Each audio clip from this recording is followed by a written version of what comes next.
But to be told that your choice is, your patriotism is dependent upon your choice just because you prefer a Republican government. I thought that was a poor argument. I thought that was a poor argument. You prefer someone who didn't try to overthrow the government.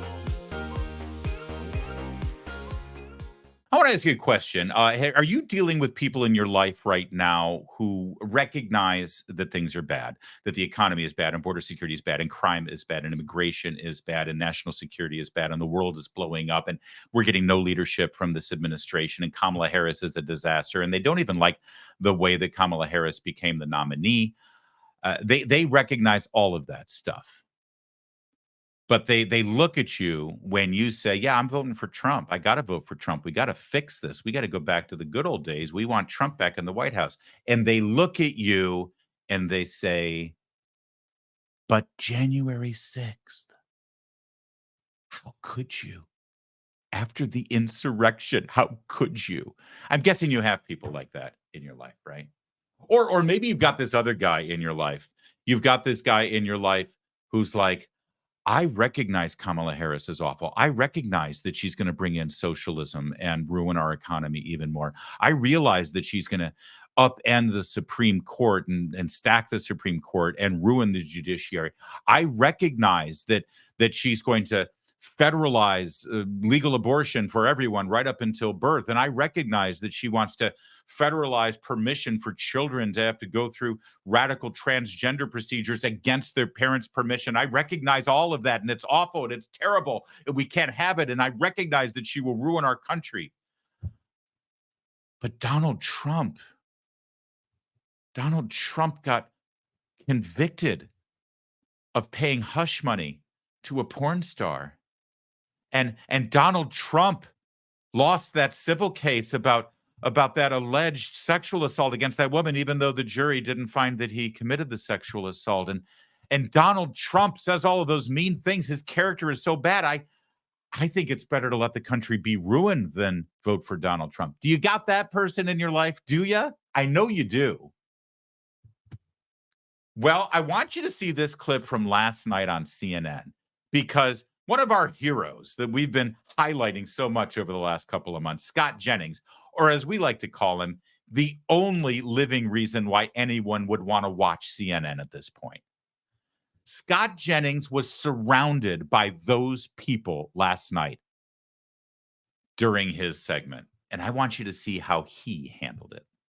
Republican voters who are lukewarm on Trump, maybe they wish he hadn't run again, whatever. But to be told that your choice is, your patriotism is dependent upon your choice just because you prefer a Republican government. I thought that was a poor argument. I thought that was a poor argument. Someone who didn't try to overthrow the government. The Republicans are saying you're. Look at that. Listen, we've got a lot to get to with this, but do you like how they all just like an avalanche? They all got, and Scott Jennings should have said, I'm speaking. Right? That would have been a good move.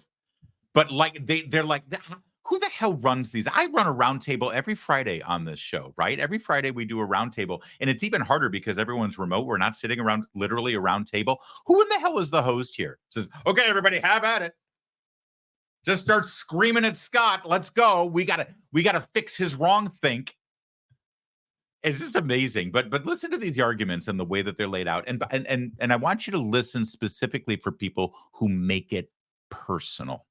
Scott Jennings is there to be a Republican analyst to represent a conservative way of thinking and looking at the issues. And he's there because he represents what over half of the country thinks right now, even though his ideas don't represent half of that panel. But that's why he's there, so that I, as a viewer who agree with him, can say, yeah, thank you for speaking up for me. This is what I believe. Let's have at it. Let's go. And instead, watch how quickly they make it personal to Scott Jennings. I'll point it out as it happens. You're not an American if you vote for Harris. I've never heard anyone say I've that. heard many of them say that. People were making Yes, people were literally questioning us because we wanted to wave our own flag at the Democratic National Convention, talking about when did they start loving America? From the day I was born. Here's the thing. He's not saying that you're not a patriot if you vote for Donald Trump. He's just saying, this is my interpretation of it. He's saying, I love this country beyond anybody, any one person. And somebody who tried to overthrow our election, somebody who didn't stop for hours, because I'm pretty sure we agree on this because we talked about this even on air. Do you see that? Even on air. See, that's a clue that they have talked about this off the air. Right. So she's going personal. There are some rules when you're in the pundit game, when you're on TV, where you gotta promote your position and you have to speak your mind, and you can't be inauthentic about it, right? But you also have off-air conversations, and I guarantee you, listen, Scott Jennings' price of admission to be a paid analyst on CNN is there's certain things that he's got to agree with. And one of them is that the insurrection is one of the darkest days in American history. That's what they got to do. Otherwise, they never get the gig, right? Because then snowflakes like this woman, Ashley Allison, would say, I am not going to sit at a table for somebody who is enthusiastic and supportive of the insurrection. I will not sit. This is dangerous for me. This is not a safe work environment. I feel personally assaulted just even being in the same room. I know this is the case because that's literally exactly what happened at NBC News with Ronna Romney McDaniel. Remember? So I guarantee you off the air, this conversation has been had. I guarantee you that Scott Jennings has said, yeah, I think it was terrible what happened on January 6th. And I hate how Trump handled it. I wish he hadn't. And so now look what she's doing, where she says, I know you agree with me on this. We've talked about it even on the air, which is absolutely a tell that they've talked about it off the air, which is an underhanded, personal attack on somebody. It's an unfair tactic in this setting. But watch how Jennings handles it. When an insurrection was happening at the Capitol, when you support somebody who has done that, that is not patriotic. And then when you have that be your party's nominee, sometimes you got to call a spade a spade. Because that happened does not mean I or Katie or any other Republican has to give up on every single value that we've ever had, whether it has to do with taxes or the court or any other policy. You're asking Republicans to turn over the government to absolute radical liberals over one day, and I'm not prepared to do it because So now that moment got clipped up and spread around all by itself. We've got more of this for you to see because it actually gets much, much better and much stronger for Scott Jennings. But that got clipped right. Look at him. Oh, we just got to give all that up because of one day. It's not just one day. It's worse than Pearl Harbor. It's worse than 9/11. It was the new Civil War. It was, and thank you, Scott Jennings. This is exactly the right response. This is exactly what you have to say. You can say, listen, I'm not happy with January 6th. I don't think it should have happened. I'm against what happened, and I wish Trump would have handled it better. But that doesn't mean I have to now abandon every single principle I've ever had. We have a choice. Our choice is between Kamala Harris and the way she's going to destroy our nation and Donald Trump, a guy that I agree with you maybe should have been better on January 6th. Again, this isn't me. I'm just saying, this is what you can say. I actually don't think Donald Trump handled January 6th in any atrocious way, but that's neither here nor there. But that's the way to do it. That's the way to have this conversation. I'm supposed to chuck everything I believe in, every principle I have, and everything that our country has stood for and has made our country great. I'm supposed to abandon all of that because you're still butthurt about January 6th? It doesn't work that way. Sorry. Good job, Scott Jennings. And then he goes further. Watch. Well, I believe policy choices I believe they matter to the future of the country. And what policies are you endorsing if you endorse Kamala Harris?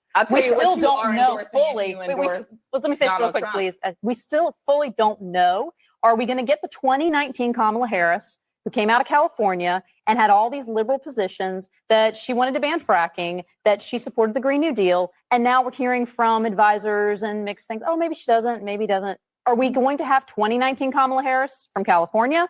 Or are we going to have a new Kamala Harris who wants to win swing states and the position changing? Either one is better than Donald Trump on any given if you day. believe, Scott, let me get his point. I can remember being on the bus with you, with Romney. All right, so here we go. And now we're going to get personal again. This guy, Stuart Stevens, former Republican strategist. I mean, I guess he worked on the Romney campaign. I don't know.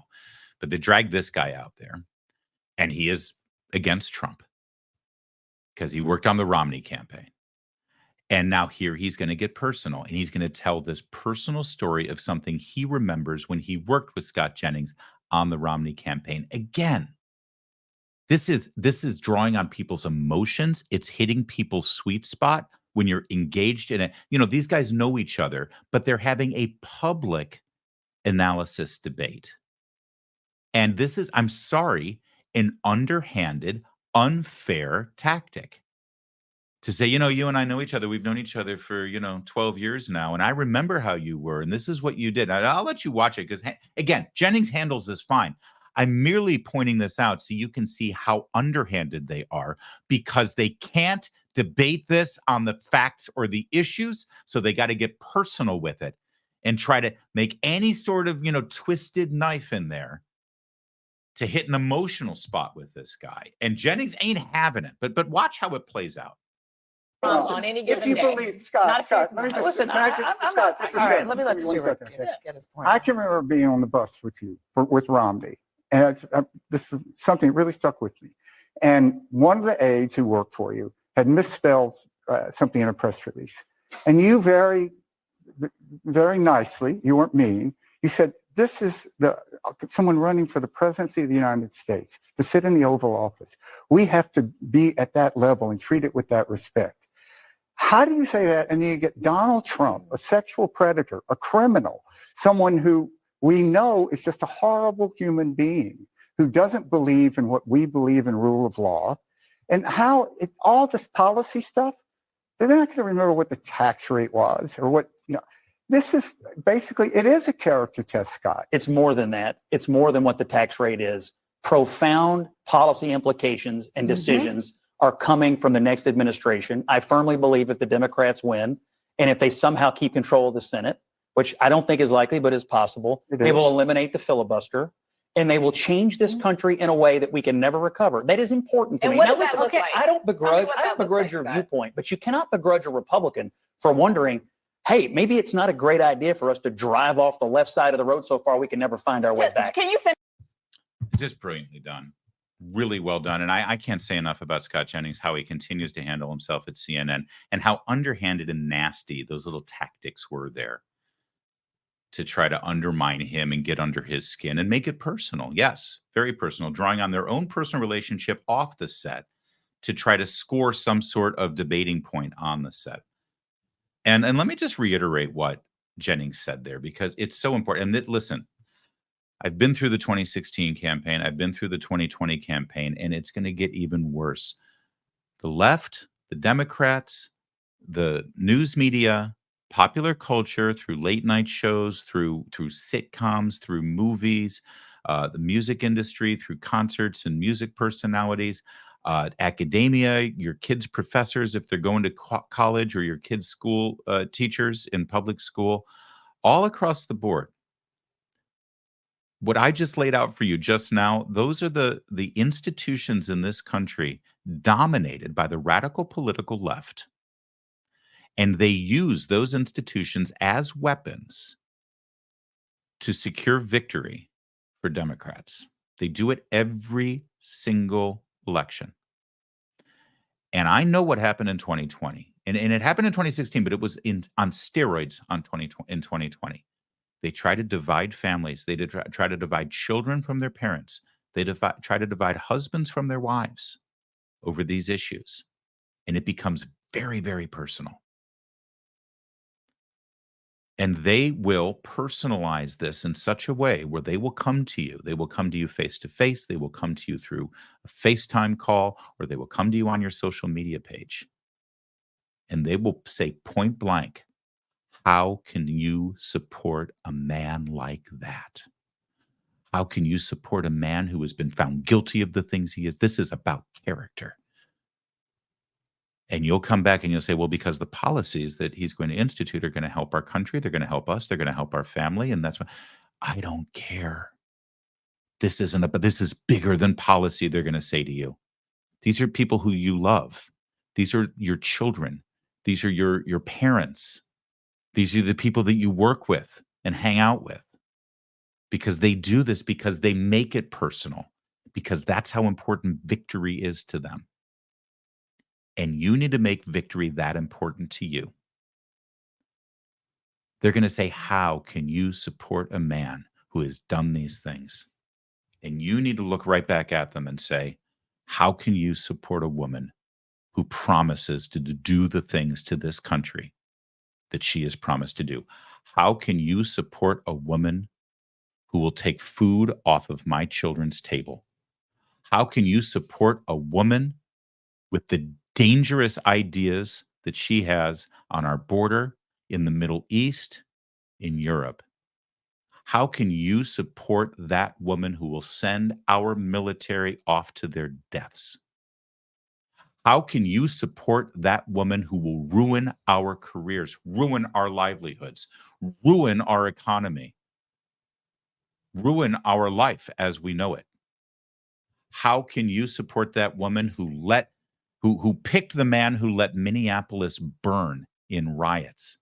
1,500 buildings burned down with the fanning the flames of racial hatred in this country.